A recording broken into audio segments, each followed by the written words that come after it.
If you're looking for more ways to save money on food, here are my top 20 tips. Welcome to Meals with Maria. Today I am sharing my top 20 money-saving tips to save money on food in 2023 and beyond. These are things that I have picked up over the years, part of my expertise in the budget cooking food world, and I was hoping to just share all of them with you all at once. My first tip is to use instant potatoes to bulk up your soups. So a lot of times a recipe is gonna call for a roux with butter or possibly some flour or maybe some heavy cream. Heavy cream, butter, both very expensive. Many times you can actually swap out instant potato flakes for those more expensive items and it's gonna still thicken your soup right up and be delicious. I always keep a box on hand in my pantry for things like meals, but also for thickening a soup when I need to or if I'm in a jam. Swap number 2 is beans for meat. And yes, this may be an age-old classic, but canned or dried, whatever you have, they're still gonna be less expensive than buying meat. I have lately made some absolutely delectable burgers with beans. Pinto bean burgers, black bean burgers. They are packed full of flavor, they're super healthy and extremely inexpensive. Another all-time bean favorite where you can make this without meat is chili. Bean chili can be just as hearty and just as delicious as chili with meat. So if you're in a bind, you don't have meat on hand, you're not gonna be able to use it, you can just make it with beans, and believe me, half the time, no one's even gonna notice. Another way to use beans to save is to actually use refried beans in taco meat. So a lot of times I'll just take my pound of taco meat. My family is growing, getting bigger. My kids are eating more and more. If I throw a can of refried beans in with a pound of taco meat, that is gonna be plenty for us for dinner. If I just do the pound of meat, it may not be enough anymore. So it's a great way to just bulk things up and they don't even really realize that there is the beans in there. It's a great way to bulk up your meat. Now, while both canned and dried beans are going to be less expensive than meat, using a dried beans is going to be less expensive than using canned beans. So number 3 is using dried instead of canned. If you can think ahead, you can actually cook your dried beans either in a pot or in an instant pot, and you can use them for a recipe. And if you feel like, how am I going to eat all those beans? Because about a $1 bag of beans can make up to 5 cans of beans. You can actually freeze those. So I've done this many times. I will cook them, I'll put them in a Ziploc bag and throw them in the freezer for later. Next up is trading those individual little snack bags, which I know are oh so easy, for the big bag. But not just leaving them in the big bag, because I don't know about you, but if you leave this open like this gets stale, they spill everywhere. My kids tend to take them outside and then just leave them there because they're completely ruthless little children. So my solution to this is bagging these up into little baggies, and yes, okay, maybe we're wasting, maybe you have silicone bags you can use, whatever you have, just use it because it's gonna be a lot easier for you, it's gonna save you money, and it's gonna make everyone happier. It's gonna portion things out.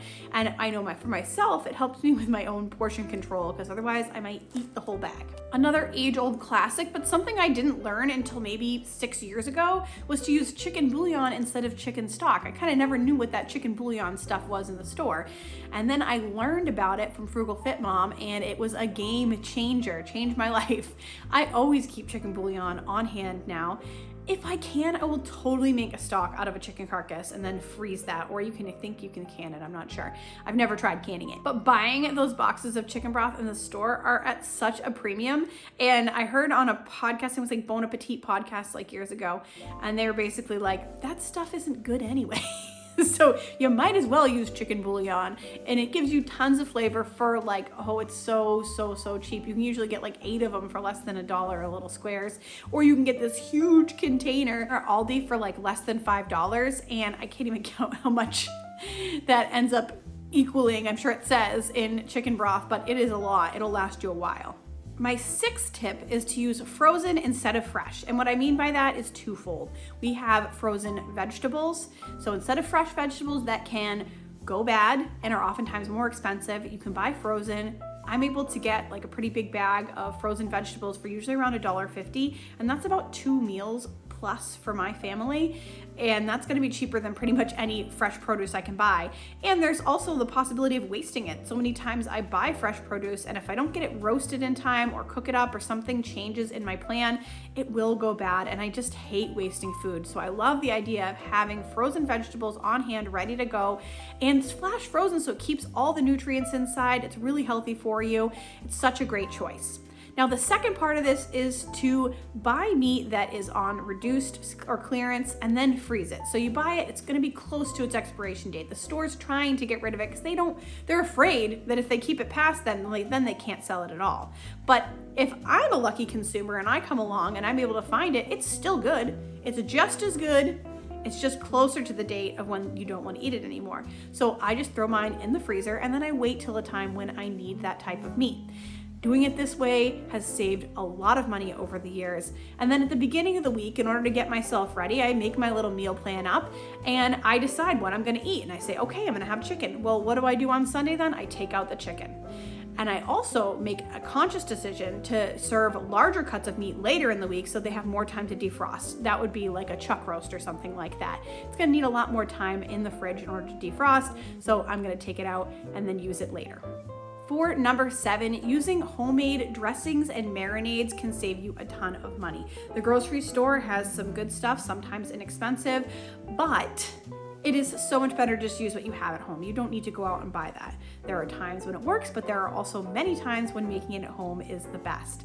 For me, it's especially true when it comes to like a balsamic vinaigrette or a red wine vinaigrette. I love to just grab one of those types of vinegar, mix it up with some oil, a little bit of sugar, garlic, and Dijon mustard as the emulsifier. Mixing that together will make a creamy, heavy, really, really fabulous dressing that will add something to any salad. And then for marinades, I love to do like a teriyaki marinade. So that's with honey, soy sauce, garlic, oil, salt, pepper, and that's pretty much it. That's gonna give you an amazing teriyaki flavor on any steak or chicken. Grill that right up as the spring and summer continues, and you will be so grateful. I will put a couple of videos that will help you make both of these things down in the description box. Next up is meal delivery versus takeout. Now, you guys know I love cooking at home, but sometimes it's just not possible. Sometimes my husband gets stuck on storm duty because he's an electrician for the local electric company. And I've got 3 kids all day and he only comes home to sleep. Like, times are tough then. Those things happen. There are times when he has to go away for work when it's just me and the kids. And there are times when I just can't get to the grocery store because every kid in here has a runny nose. Things happen, especially when I was pregnant with Ben. I didn't feel great.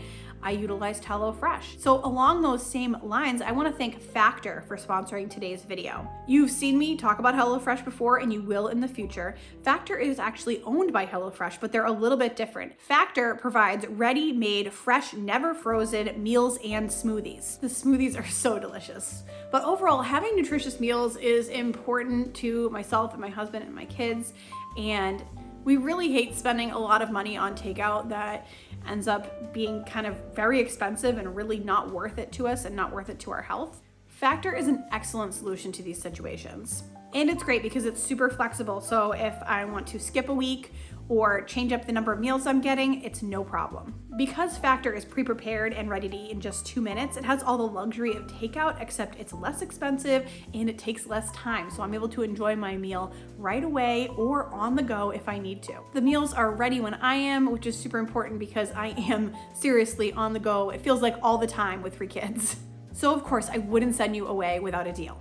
So head to factor75.com or click the link below and use the code mealswithmaria50 to get 50% off your first Factor box. Head to factor75.com or click the link below and use code mealswithmaria50 to get 50% off your first Factor box. That chicken with wild mushrooms and green beans in particular was like so fancy. I was like, this is way better than takeout. It was awesome. Tip number 10 is to use dried seasonings instead of fresh seasonings. Now, if you have like a garden box and you have fresh herbs, I mean, that's gonna be so much cheaper to be able to build your own little garden. But if you don't, you can always use what you have on hand, which is gonna be dried spices. And the same goes for onion and garlic. So onion and garlic is very inexpensive, but there's so many times when either I'm out or sometimes the budget is tight where you just can't afford that extra bag of onions that week. I totally understand that.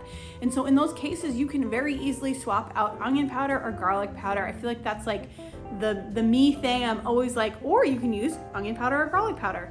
Use what you have on hand, but it's so true, and it will save you money in the long run. You don't want to be going out and buying a whole huge thing of spices that sometimes can be very expensive just for one dinner. Sometimes it's just not worth it, because I really hate wasting. And if you're only going to use that for one thing, sometimes you're going to have to throw away the rest of it. Or you could dry it out yourself and then use dry seasonings in the future. So either or, but it will save you money. For number 11, we're talking about eggs, saying baking soda for eggs. You can use a mixture of baking soda and vinegar, and I'll put the exact amount on the screen here, as a replacement for an egg, especially when baking. I've done this before when making like cornbread. It's great if you're making like a quick bread or something like that. It really is a good alternative to using eggs when you don't have them or you don't have space in the budget. Number 12 is using canned instead of fresh, and this often applies to chicken. I think you can do like salmon and tuna too, but when it comes to chicken, canned chicken, it's shelf stable, so it's something you can have around for a long time, right? And it's something that can end up being less expensive than buying a package of chicken breasts. Mostly because when you buy a package of chicken breasts, you usually have to get a certain amount, like a certain number of pounds of it. And if you're ordering just like one or two, well, then you're at like a fancy place and you're gonna be paying a premium anyway. Having cans of chicken, especially if you buy them on sale, on hand ahead of time, I heard Costco has great canned chicken and great deals, can really be a huge money saver, especially when it comes to soups and stews and stuff like that, because you usually can't really tell the difference. I have made some really fabulous canned chicken meals over the years, and I'll make sure to put those videos down in the description box. Number 13 is kind of something that I have thought of over time, and I haven't seen it on any other lists, so I'm feeling a little special about this one, but it's using Rotel instead of salsa. So a lot of recipes call for salsa, and sometimes I don't have a jar of salsa, and I think the cheapest I saw it for recently was like $2. And when I'm baking something and it calls for salsa, I can often swap out that package of salsa for a can of Rotel, and I've never really been able to tell the difference. It's still delicious. You're still getting that spicy tomato flavor in your dish, so I think it's a really good option, especially if you don't have salsa on hand or you're trying to save a little money, because the Rotel, I know you can at least get it at Dollar Tree for $1.25, but I've seen it on sale for less than $1. 14, we're looking at block cheese versus shredded cheese, and especially lately, like I feel like they just cut down the package sizes constantly on us, which, you know, everyone's trying to save money, but they're still charging the same amount. So lately I've seen like packages of cheese like $2.50 for 8 ounces in a block, but 6 ounces in the shredded package. So you really want to watch for that stuff. And shredded, like personally, like if you do your own shredded cheese, it's so much more delicious anyway, because they put something on the shredded cheese. I mean, I admit, I buy it. I buy the shredded cheese because it's easier sometimes, but I prefer, if I have time or if the budget, you know, like everything works out, then I'm gonna buy the block cheese. So I'm gonna save money and I'm gonna actually get better cheese. This is particularly true as far as the money saving as you go up in size. So the more cheese that you buy, the bigger the block, the more money you're gonna save.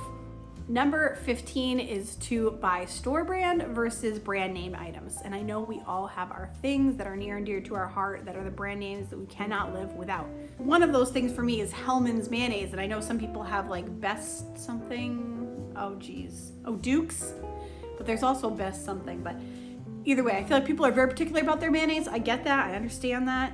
That's fine, although it is cheaper at Aldi. The Aldi brand's good. Other things that I don't care about are like pastas like this. I've never really been able to tell the difference between like a Prince pasta and a Hannaford pasta, so I'm not really too concerned about it, and they're usually much less expensive. Other things that I feel like don't matter as much are those like frozen vegetables, canned vegetables. I'm sure it's all processed in the same place, and you're gonna save a ton of money by buying the store brand versus the brand name. Next up, we're looking at single serve packages versus larger packages. So you wanna swap out the larger package for the single serve. In particular, this is gonna work for yogurts and cottage cheese. Kind of like I said earlier, the big bag for the little bag. It's the same idea. Applesauce is one of those things that they try and serve in the little packages, but you could just pour it into a little container and you're gonna be all set too. So it kind of depends on time, but you will save a lot in the long run if you do take the time to separate those things out yourself versus letting the store do it for you. Just as with the cheese, this also allows you to buy in bulk, so you can buy a much, much larger container and portion it out over time. For number 17, it's chips versus popcorn. So you actually want to swap out your chips for popcorn. And I feel like popcorn is always so highly underrated. It's actually in my video, cheap but underrated. And it's because, I mean, popcorn is so fun. It reminds you of going to the movies. It feels like a movie night when you have popcorn. If I say to my kids, hey, let me make you up a bag of popcorn, they're gonna be like cheering for me. But if I give them a bag of chips, like that's just plain old nothing. They don't even care about that. Popcorn is so inexpensive. And I've seen so many things lately about actually doing like a paper bag yourself and then just buying the kernels. You can buy the kernels like online or at big stores and buy a huge, again, bulk amount of them. Make up your own popcorn, put on your own toppings, and you're gonna have a lot more fun. I really believe this. I really think popcorn is more fun than chips. And comment below and fight me on it if you don't believe me. But I'm pretty sure that I'm right. The next one is cookies and cakes. Now, make them at home is the key. So your budget swap is going to be that instead of buying from the grocery store or buying from a local bakery, you can make them at home for like pennies on the dollar. I mean, I can go to Dollar Tree and get the cake mix and the frosting that I need and make something amazing like I did for 4th of July with these like little, what are they, ice cream cupcakes. So cute, but less than $5 for the whole package of them. And you could never spend that little on something like that from a bakery or even from the grocery store. So you're gonna get a lot better deal if you bake your own cookies and your own cakes, spend the time doing it, plus then it's made with love. I know it's hard because there's all those ads and the beautiful, oh, it looks so good. You gotta order from Katrina's or Marina's or Louise's, all the different cake places. But it's really not good on the budget. And if you make something at home, everyone will be just as happy. Number 19 is swapping your pantry for the grocery store. So this is kind of a bigger concept, but the idea is if you have it on hand, don't buy it. Only buy it when it's on sale where you can stock up on these things. But if you already have something, there's no reason to go out and get it. So try to take a look in your pantry before you head to the grocery store once you find the recipes you want to make. Ideally, you want to look at your pantry and then decide what you want to make. But if you have something, in your mind, don't write down all of the ingredients. I mean, I hope you're not doing that, and then go to the grocery store and just buy them all. Try and do a little bit of an inventory of what you already have and then break it down, just like I did in my budget Easter.